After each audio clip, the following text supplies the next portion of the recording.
Hi everyone.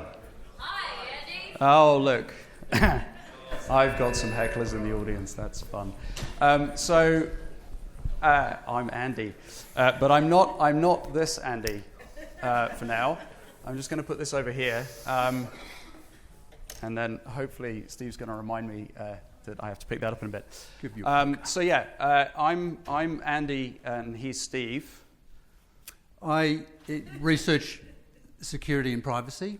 I've come to learn that identity is the stuff that I need to know about you to be able to deal with you, as be that as it may. Privacy management is the opposite. It's what do I not need to know about you and still be able to deal with you. And I'm Andy, and when I'm not doing big things on big stages at Identiverse and helping to put that together, I consult independently in the digital identity and privacy space. Privacy.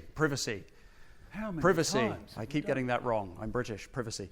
And so I'm delighted to be able to have Steve's help to talk about a thing that it turns out we both find a little bit concerning and a little bit important. So there we are. That's us. And we're going to start with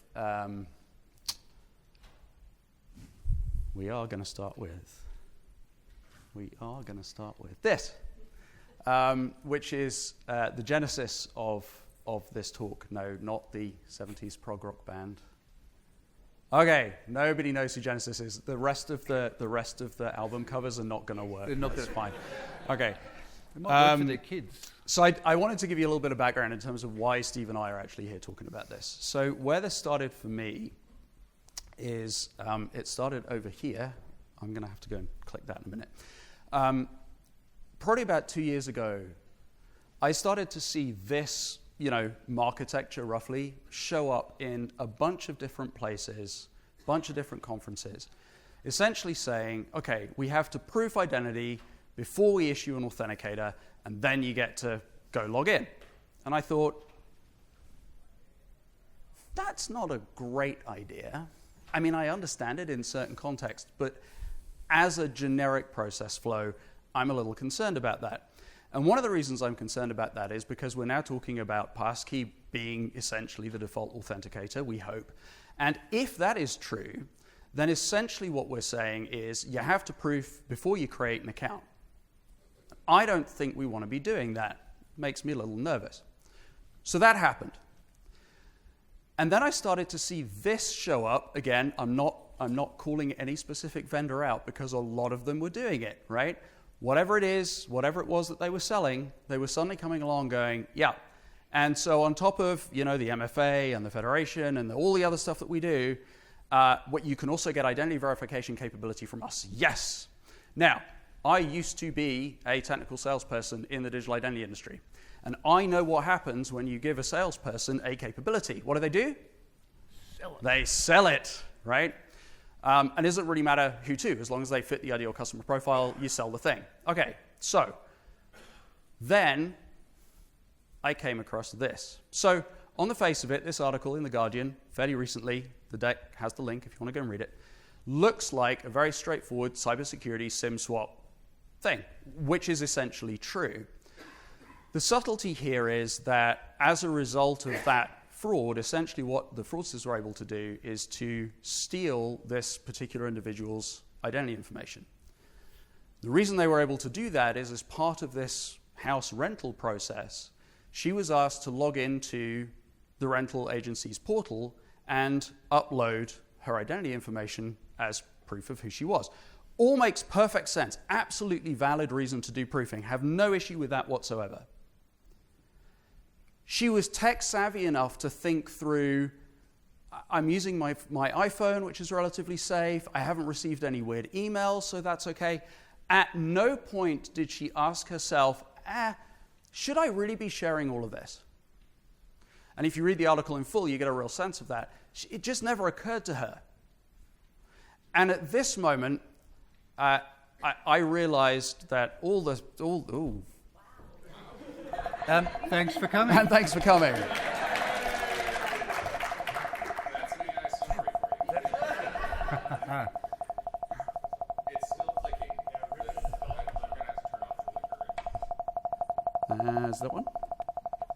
Give it a go. Yay! Unplug everything until it starts Result. Okay, so now we're going to find where we were. I think we may have ruined all the jokes as well, which is a bit of a shame. But anyway, was everyone watching really carefully as all the slides flicked through?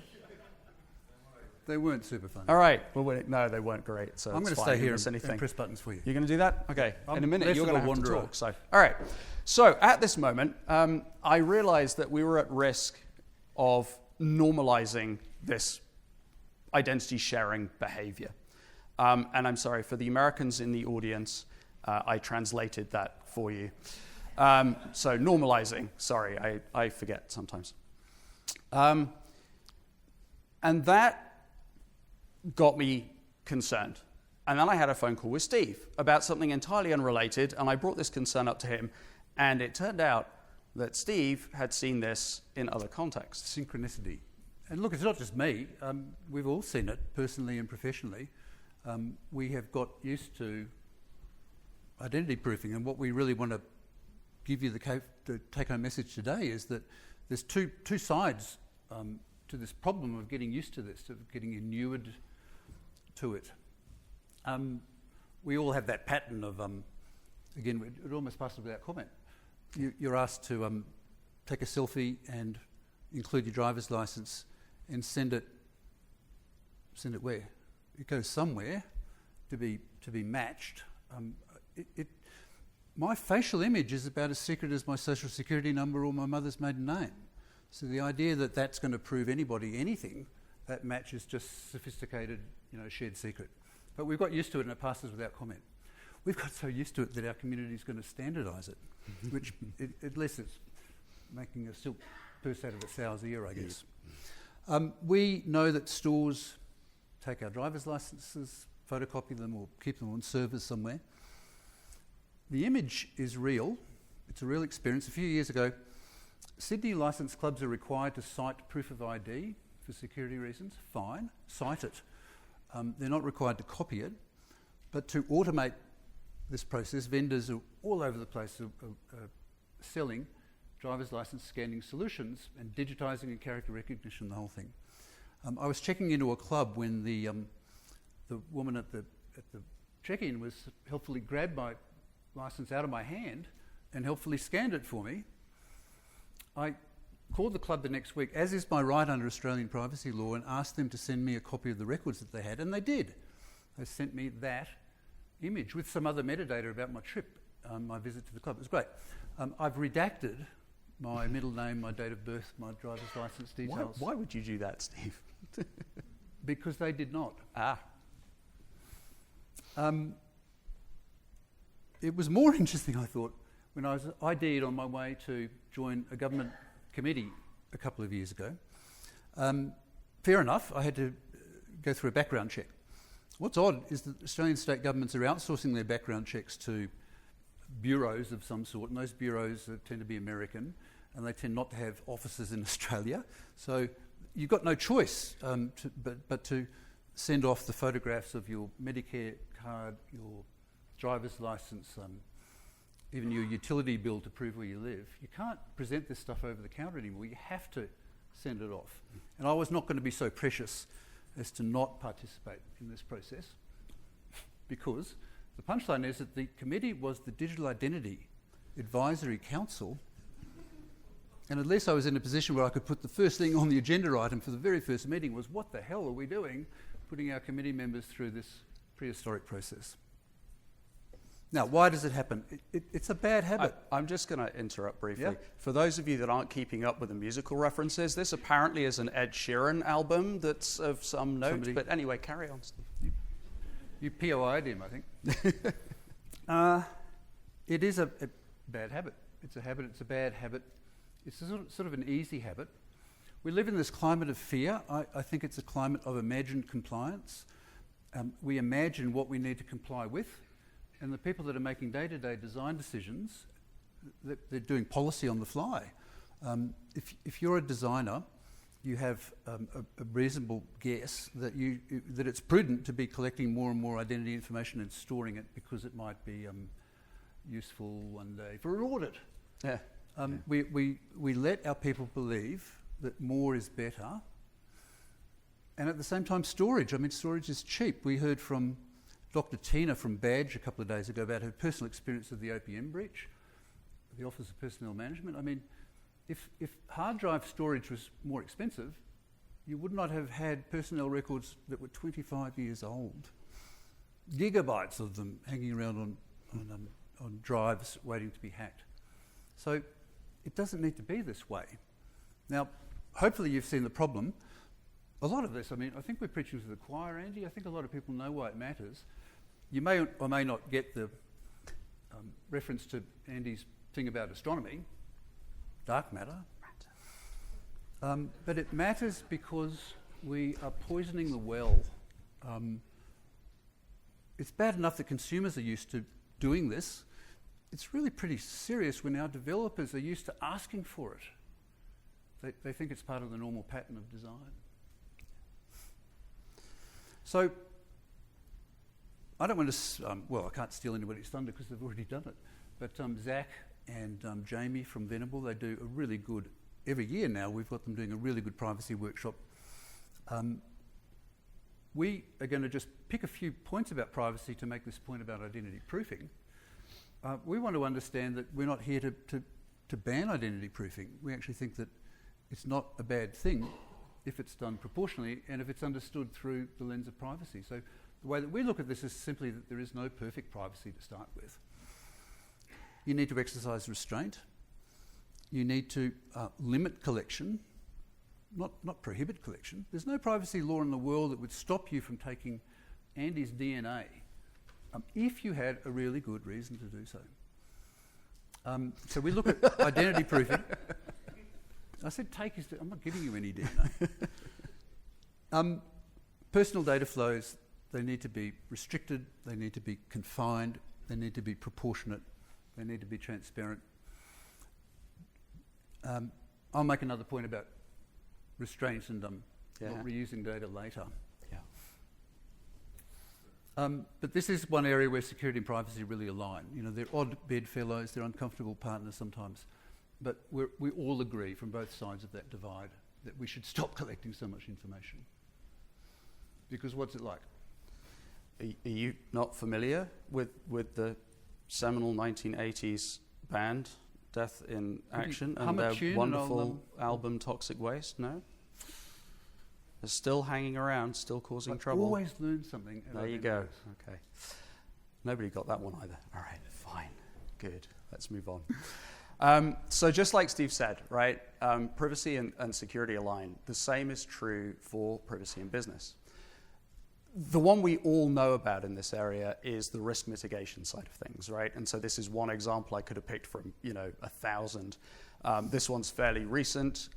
One of the Uber Eats couriers in the UK essentially took Uber Eats to court in the UK and won.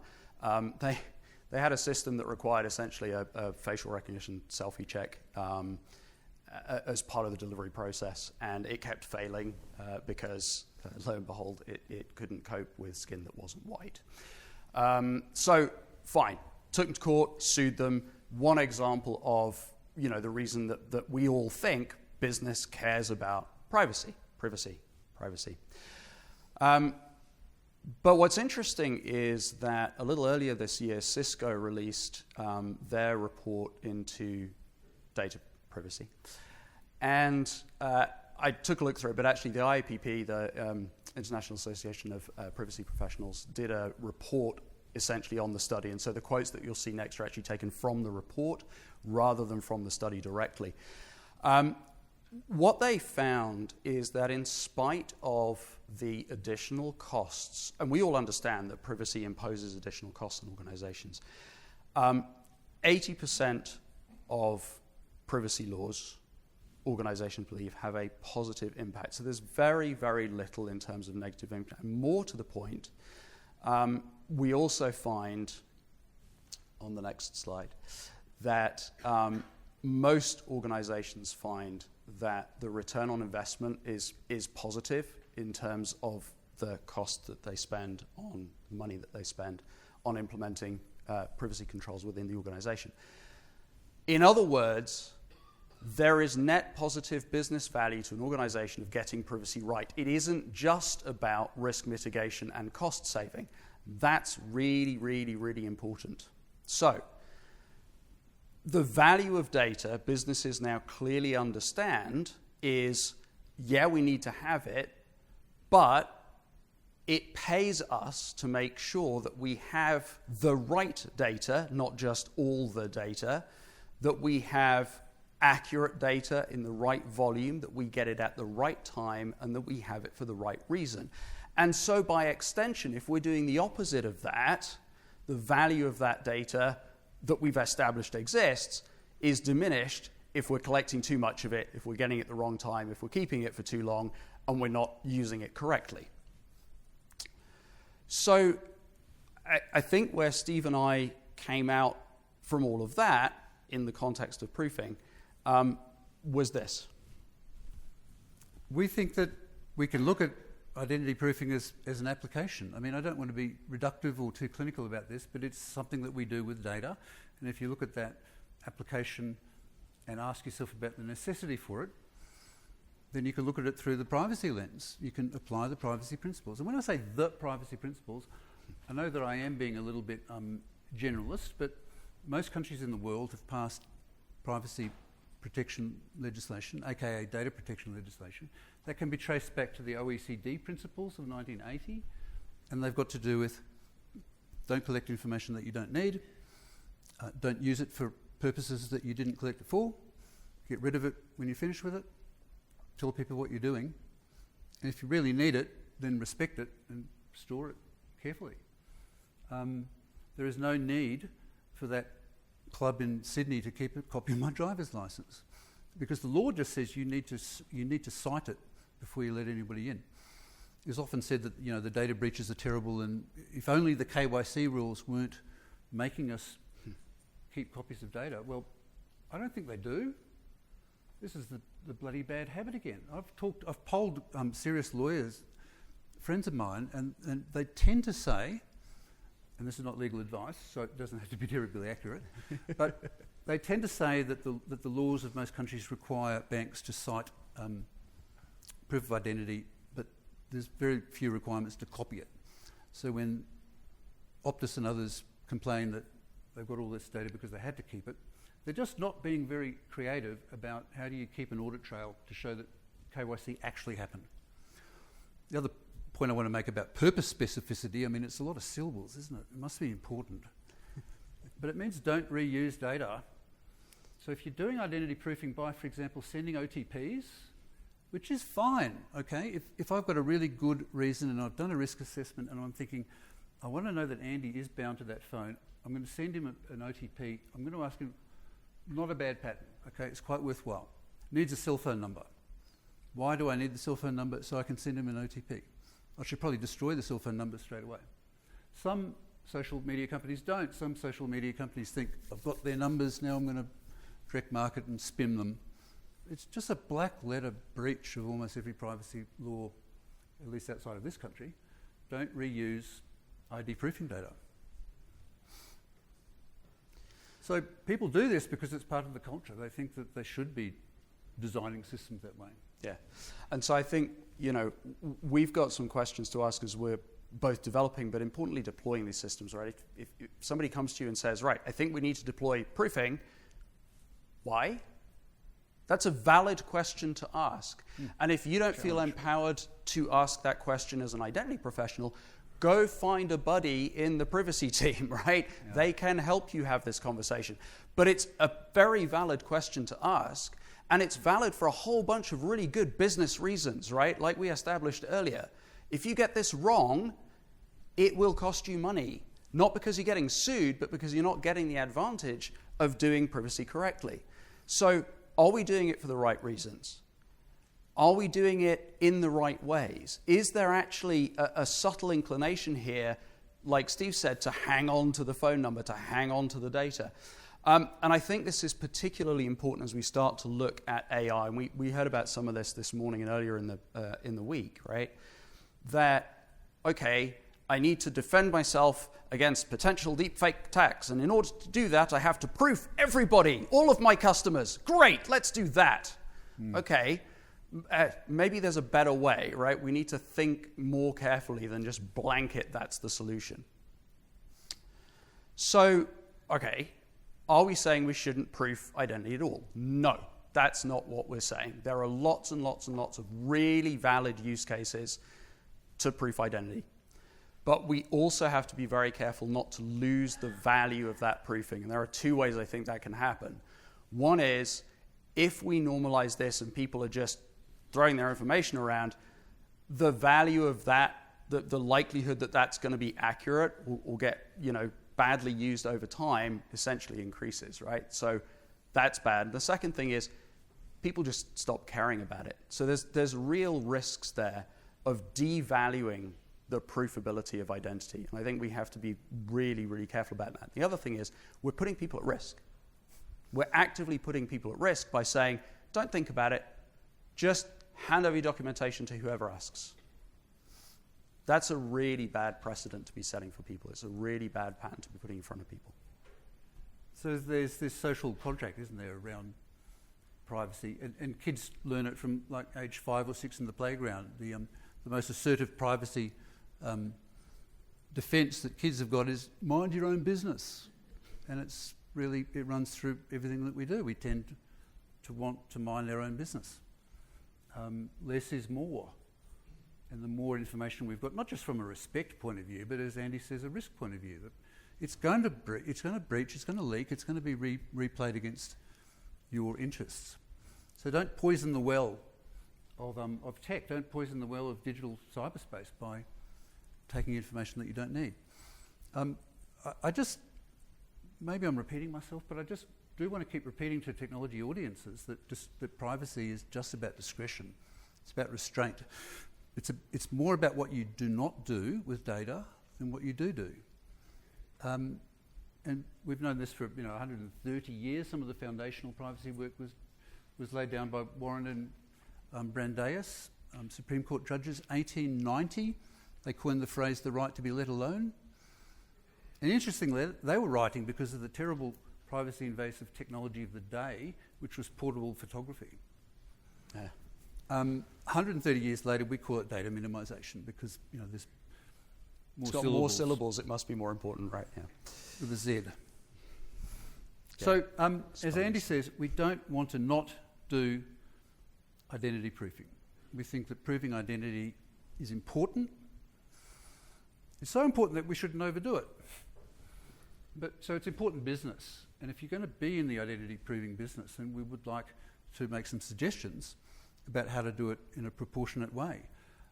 And here's a couple of suggestions that are not even technological. Don't change anybody's product, but maybe ship your product with a couple of privacy tools, such as a canned privacy statement. Because you are wholesaling, usually, an identity proofing product to an enterprise that in turn is exposing that product to a bunch of people. That enterprise in most countries is obligated to have a privacy statement, so the vendor can help out by providing a canned privacy statement, which would then be tuned. I'm not suggesting that vendors play lawyer, and you wouldn't even need to lawyer up to do this. You just provide some text with instructions to the client that you should be tailoring this to your business and your client culture and your country.